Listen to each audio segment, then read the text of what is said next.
ఎన్నో ఏళ్ల నాటి కల నేడు అయోధ్యలో శ్రీరాముని విగ్రహ ప్రతిష్టాపన. యావత్ అఖండ భారతం హర్షధ్వనులతో ఆనందిస్తున్న వేళ చీకోటి ప్రవీణ్.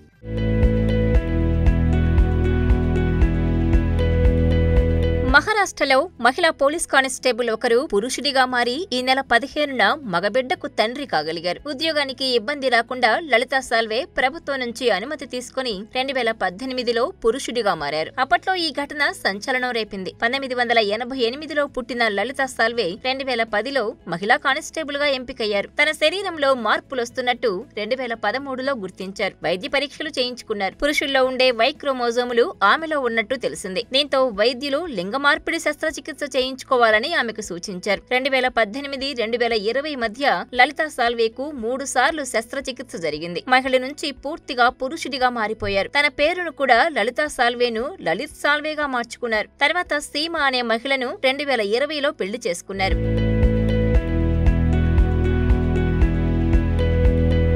4 ఏళ్ల తర్వాత జనవరి 15న ఈ జంటకు బాబు పుట్టాడు. తండ్రి కావడంపై లలిత్ సాల్వే సంతోషం వ్యక్తం చేస్తున్నారు. స్త్రీ నుంచి పురుషుడిగా మారే క్రమంలో తాను ఎన్నో కష్టాలు అనుభవించానంటారు. ఈ సమయంలో చాలా మంది ఆదరించి ఆశీర్వదించారని, ఇప్పుడు తండ్రినైనందుకు చాలా సంతోషంగా ఉందని చెప్పారు. కుమారుడికి ఆరుష్ అని నామకరణం చేస్తామని లలిత్ కుమార్ సాల్వే చెప్పారు.